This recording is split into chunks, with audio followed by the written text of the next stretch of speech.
Miss chocolate ধরা খাইছে two timing করতে যেয়ে। আমাগো বন্ধু, আমার বন্ধু, সে জীবনে একটা প্রেম করতে পারে নাই, সে দিন ভরে কপাল চাপড়া করতালে থাকে। আর মিস চকলেট সে একজন সস্তা টিকটকার হয়ে সে দুইটা প্রেম করে, আর দুইটা প্রেম করতে যেয়ে সে ধরা খাইছে।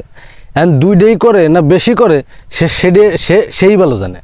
অ্যান্ড এই যে টিকটকার, এই যে মিস চকলেট, সে ভাইরাল পারসন, সে টিকটক করতে করতে ভাইরাল হয়েছে, চকলেট খাতি খাতি ভাইরাল হয়েছে। সবারই ভাইরালের একটা টপিক থাকে। তো এই মিস চকলেট সে এই যে আজে বাজে কথা বলে ভাইরাল হয়েছিল, ভাইরাল হওয়ার পরে এখন সে দুইটা প্রেম করে, রকিবির সাথে প্রেম করে আর রকিবির বন্ধু কবির সাথে প্রেম করে। এই দুইজনের সাথে ডেটিং করতে যে যখন ধরা খাইছে, ধরা খাওয়ার পরেই আসল ঝামেলাটা বাঁচছে। এখন নেট দুনিয়ায় ভাইরাল এই ভিডিও, একসাথে দুইজনের সাথে ধরা খাওয়া, এইটা নিয়ে যে ভিডিও, এই ভিডিও ভাইরাল হওয়ার পরে এই মিস চকলেটের কিন্তু রিচ বাড়তেছে। আর রিচ বাড়লে কী হবি, এখন কেউ যদি তার সামনে ক্যামেরা নিয়ে যায়, মাইক্রোফোন নিয়ে যায়, সে আস্তে টাস করে বলে দিবি যে ভাই আমি হলো সিঙ্গেল, আমার লাইফই কোনো বেডা মানুষ নেই।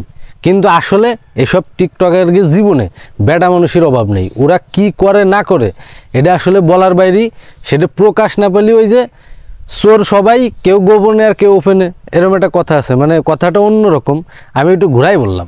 তা এই হলো অবস্থা। তো এই সস্তার টিকটকারদের মানে অবাক করা বিষয় হলো কি, এই মিস চকলেট এর পরিবারের সাপোর্টেই কিন্তু সে এখন টিকটকার। এই যে টিকটক করতেছে মিস চকলেট, সে কিন্তু শুধুমাত্র পরিবারের সাপোর্টেই কিন্তু এত কিছু করতে পারতেছে। পরিবারের সাপোর্ট না থাকলে সে এরকম কিছু করতে পারতো না।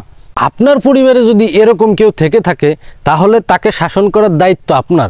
আপনার পরিবারে যদি এইরকম টিকটকার থেকে থাকে, পাগল ছাগল থেকে থাকে, তাহলে তাকে শাসন করার দায়িত্ব আপনার।